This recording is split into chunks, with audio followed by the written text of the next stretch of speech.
here's something worth sitting with. The harder most people chase success, the further it seems to slip away. And the people who seem to have it without visibly straining for it usually aren't lucky. They simply built themselves into someone's success had nowhere else to go but toward. So the real question isn't how do I get success? It's who am I becoming? And is that person someone success would actually want to find? That single reframe changes almost everything about how you spend your next 30 minutes and, honestly, how you spend the next 30 years. Most people spend their whole lives on the outside of that question, endlessly rearranging their circumstances, chasing a better job, a better opportunity, a better break, without ever asking whether the person receiving all of that would actually know what to do with it if it arrived. We're going to spend the next half hour building the answer, piece by piece. There's a reason this approach works better than the chasing approach, and it's worth naming before we go any further. When you chase an external outcome directly, your entire sense of progress depends on something largely outside your control. Whether the market cooperates, whether the right person notices you, whether circumstances happen to align.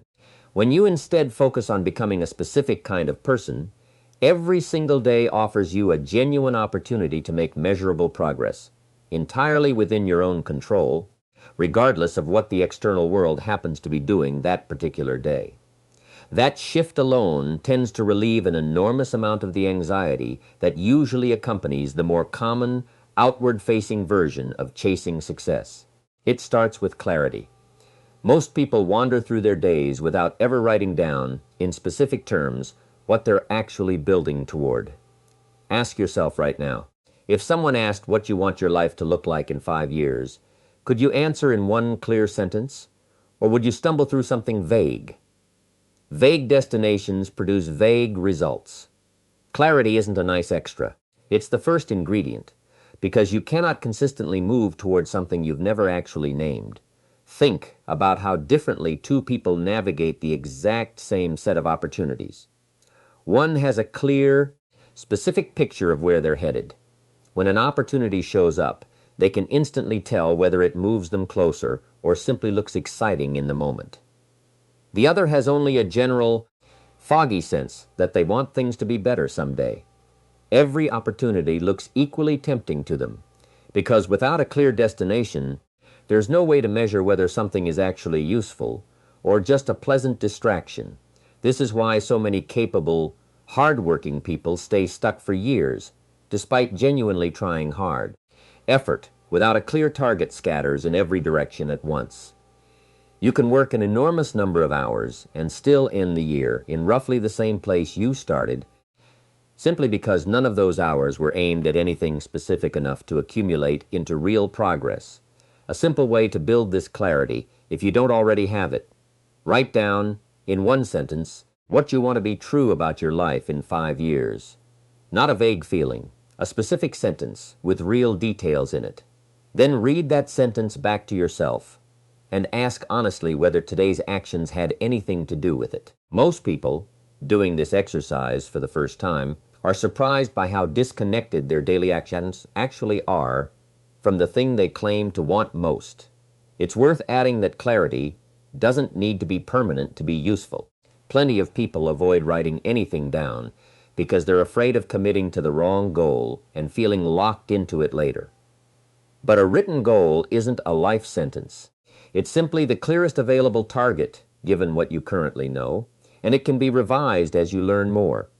What clarity actually protects you from isn't the possibility of being wrong. It's the certainty of drifting, which is a far more common and far more costly outcome than picking a specific goal that later needs adjusting. There's a second layer of clarity worth building alongside the 5-year picture, which is clarity about the very next action, today, that actually moves toward it. A 5-year vision without a next action tends to stay a pleasant abstraction indefinitely. The bridge between the two is a habit of regularly asking, given everything I want long term, what is the single most useful thing I could do about it in the next 24 hours? That question, asked consistently, is what actually connects a distant vision to an ordinary Tuesday. Then come the habits that either support that clarity or quietly undermine it. You can want something intensely and still lose to your own daily patterns. Someone who wants financial security but spends without tracking anything isn't failing from lack of desire. They're failing from a mismatch between their stated goal and their actual behavior. Success doesn't check your intentions. It checks your patterns. Here's what makes this especially tricky. Habits operate quietly, almost invisibly, which is exactly why they're so powerful and so easy to ignore. Nobody consciously decides, in a single dramatic moment, to build a life that doesn't match their goals. It happens through hundreds of small, unexamined choices, each one individually insignificant, that eventually accumulate into a life that looks nothing like what was originally intended. The fix isn't a dramatic overhaul of every habit at once, which almost never sticks. It's identifying the single habit most directly working against your stated goal and deliberately replacing it with one that supports it instead. Small, consistent, and specific beats large, sweeping, and vague every single time, because the small version is actually sustainable long enough to compound into something real. There's a reason starting small works better than most people expect. A small, easily kept commitment builds a track record of follow-through quickly, and that track record becomes evidence you can point to the next time you're tempted to believe you're simply not a disciplined person. Large, ambitious habit changes tend to fail within days, and each failure quietly reinforces the opposite belief, that you can't stick to anything, which makes the next attempt even harder to start. Underneath the habit sits mindset, the soil everything else grows in. A mind full of doubt produces hesitant action, and hesitant action rarely compounds into anything remarkable. This isn't about forced positivity or pretending problems don't exist. It's about deciding deliberately what you allow to take root in your thinking, because whatever you feed consistently is what eventually grows loudest. Consider two people facing the exact same setback, a failed project, a lost opportunity, a difficult season. One interprets it as proof that they were never cut out for this in the first place. The other interprets it as useful information about what needs adjusting before the next attempt. Same event, same facts, completely different trajectories from that point forward, entirely because of the interpretation layered on top of the raw event. This is worth taking seriously because the interpretation isn't fixed. It's a habit of thinking, built the same way any other habit is built, through repetition.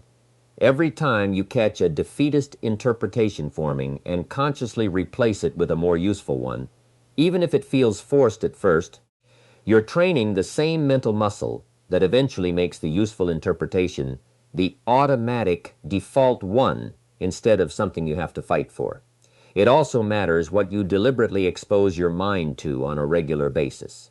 A mind constantly fed doubt, cynicism, and negativity from its environment will produce doubt, cynicism, and negativity as its default output. The same way soil constantly fed poor nutrients produces poor crops regardless of how good the seed originally was. Choosing what you read, watch, and listen to on a regular basis is not a trivial lifestyle preference. It is directly shaping the raw material your thinking gets built from. There's a specific mental habit worth building here. Noticing the gap between an event and your interpretation of it, in real time, rather than only in hindsight. Most people experience their interpretation as though it were the event itself, indistinguishable from the raw facts. Learning to pause, even briefly, and ask, what actually happened here, versus what story am I telling myself about it, creates just enough space to choose a more useful interpretation before the unhelpful one has fully taken hold. There's one more piece worth adding here, closely tied to mindset, but distinct enough to deserve its own attention. The language you use about yourself, both out loud and internally. Someone who consistently describes themselves as just not a disciplined person, or someone who always gives up, is not merely reporting a fact.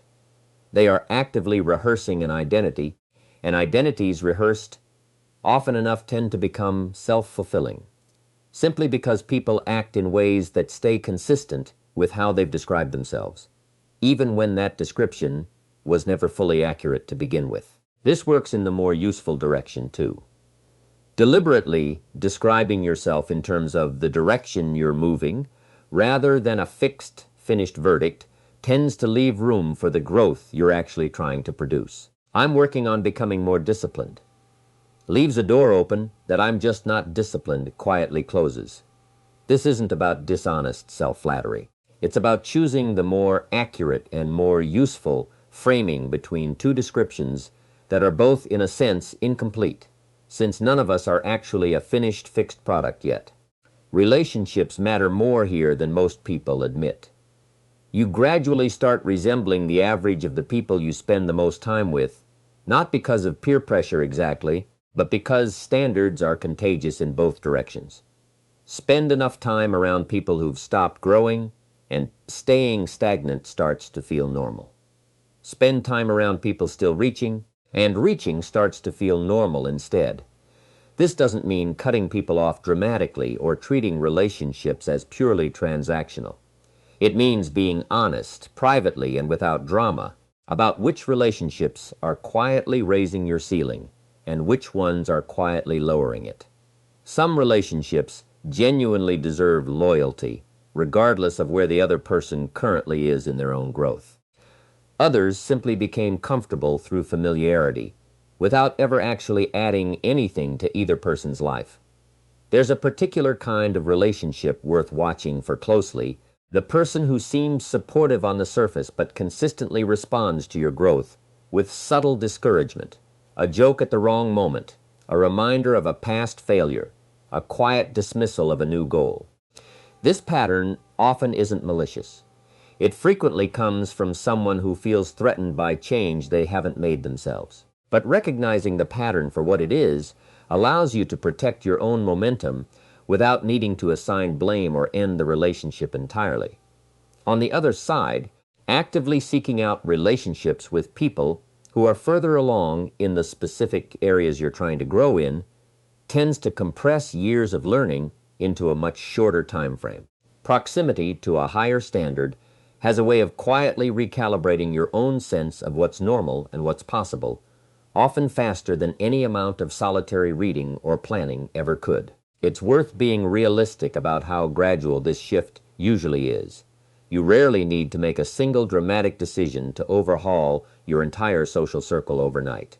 More often, it happens through small, consistent choices about where you spend your optional time, which conversations you lean into, and which ones you politely exit, and which invitations you prioritize.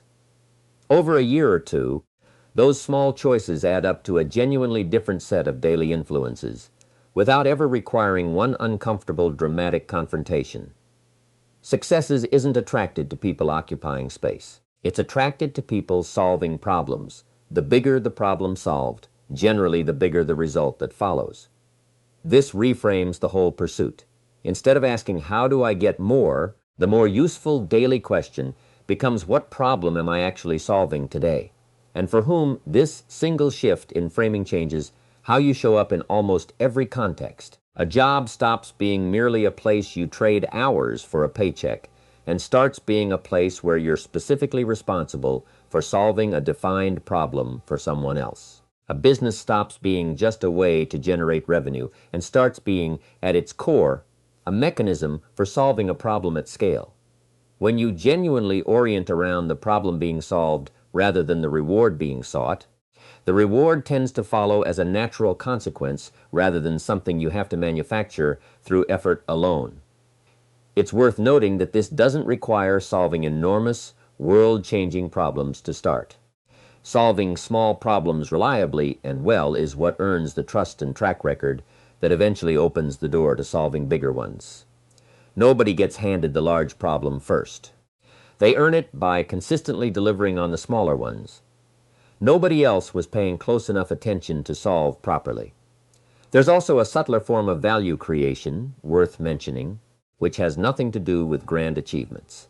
Being reliably easy to work with, following through on small commitments, noticing something that needs fixing before anyone asks you to fix it. None of these look impressive from the outside, and none of them show up on a resume in any obvious way, but they quietly accumulate into a reputation. And reputation is one of the most durable forms of value a person can build because it travels with you into every future room you walk into. It's also worth distinguishing between value that's visible in the moment and value that compounds silently over time. A single impressive achievement gets noticed once and then fades from memory relatively quickly. A pattern of reliable, quietly delivered value, repeated across months and years, builds something considerably more durable. A reputation that precedes you into rooms you haven't even entered yet, opening doors before you've said a single word to justify opening them. This is precisely why consistency tends to outperform occasional brilliance over any meaningful time frame. None of it works without discipline, which is simply the willingness to keep showing up after the initial excitement has worn off. Motivation gets you started. Discipline is what's left running the show once motivation inevitably fades, which it always does, usually faster than anyone expects. The good news is discipline behaves like a muscle. It strengthens with small repeated use, not through one heroic burst of willpower that's supposed to carry you indefinitely. Someone who has never built any discipline at all shouldn't expect to suddenly sustain a demanding daily routine through sheer force of will. That approach almost always collapses within a few weeks. Discipline built gradually, through small, consistently kept commitments, tends to last considerably longer. Because each kept commitment is quietly proving to you that you're someone who follows through, which makes the next commitment slightly easier to keep than the one before it. There's also a practical distinction worth making between discipline and rigidity. Discipline means staying committed to the outcome you're pursuing even when the specific method needs to change. Rigidity means stubbornly repeating the same method regardless of whether it's actually working. Confusing the two causes a lot of unnecessary suffering, either abandoning genuinely good long-term commitments too early or stubbornly persisting with an approach that clearly isn't working, simply because abandoning it feels like a failure of discipline when it's actually just an overdue course correction. One more practical note on building discipline. It tends to strengthen fastest when it's attached to something you can measure. A vague commitment to work harder is nearly impossible to keep because there's no clear way to know whether you're actually keeping it.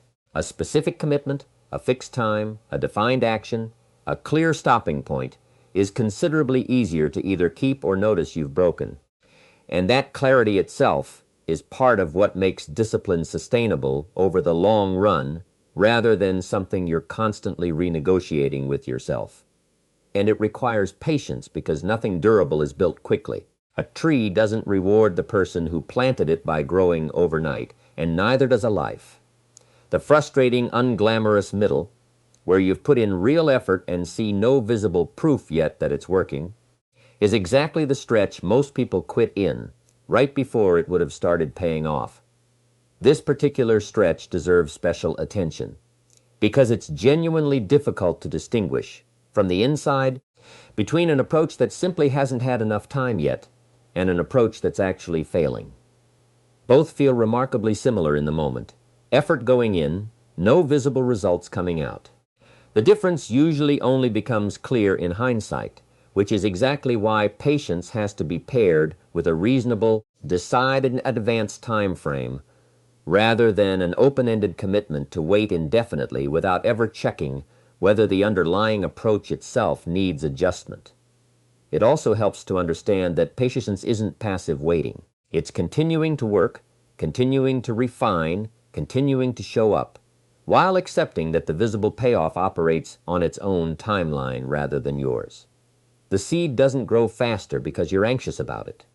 It grows on its own schedule regardless of how you feel while waiting, and the only genuine influence you have during that waiting period is whether you keep tending it properly or abandon it out of frustration right before it would have broken through.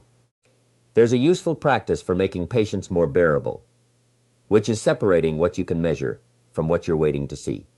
You can't directly control when results become visible, but you can track the inputs, the hours invested, the actions taken, the consistency maintained, and use those as a more reliable, measure of progress in the meantime. Tracking inputs instead of only watching for outputs tends to make the waiting period feel considerably less like standing still, even though the visible results genuinely haven't arrived yet. It's worth acknowledging honestly that patience is genuinely harder in an environment saturated with examples of rapid, dramatic success stories, real or exaggerated, competing constantly for attention.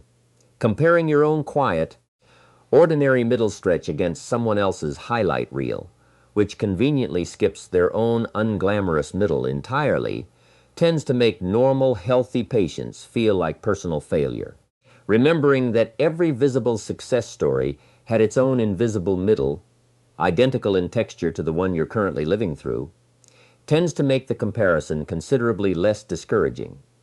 Finally, all of it rests on taking full ownership, not blame, ownership. The moment you stop waiting for circumstances to improve and start improving the one variable you actually control, yourself, you get your power back. Circumstances you didn't choose still happened. What you do next is still entirely yours. This distinction between blame and ownership matters enormously because they're easy to confuse and produce completely opposite outcomes. Blame, whether aimed at yourself or at external circumstances, tends to freeze people in place, endlessly relitigating what went wrong without ever moving forward. Ownership does something entirely different. It asks a forward-looking question instead of a backward-looking one. Given everything that's happened, including the parts that were genuinely unfair, what am I going to do next? This isn't about pretending unfair things didn't happen or that external circumstances don't matter. Plenty of genuine unfairness exists in the world, and acknowledging it honestly is part of seeing reality clearly. But there's a meaningful difference between acknowledging unfairness and using it as a permanent explanation for why nothing can change going forward. The people who eventually build something remarkable are rarely the ones who experience the least unfairness. They're the ones who, at some specific point, stopped treating that unfairness as the end of the story and started treating it as simply one chapter in a story they were still actively writing. There's a specific moment worth watching for in yourself, the moment right after something goes wrong, where you have a genuine choice between two different internal sentences. One is, "This happened to me." The other is, "This happened, and here's what I'm going to do about it." Both acknowledge the same event. Only one of them leaves you with any usable power afterward. Practicing the second sentence, deliberately, especially when the first one would be easier and more natural, is one of the most reliable ways to build the kind of ownership that actually changes outcomes over time. There's one final piece worth adding, often overlooked entirely: the physical and digital environment you operate in every day. Willpower is a limited resource, and an environment full of constant friction against your goals quietly drains that resource faster than most people realize. Someone trying to eat better while keeping tempting food constantly visible in the kitchen is fighting a battle their environment is actively working against. Someone trying to focus while their phone constantly interrupts them with notifications is doing the same thing in a different form. The fix here isn't relying on more willpower to overcome a poorly designed environment.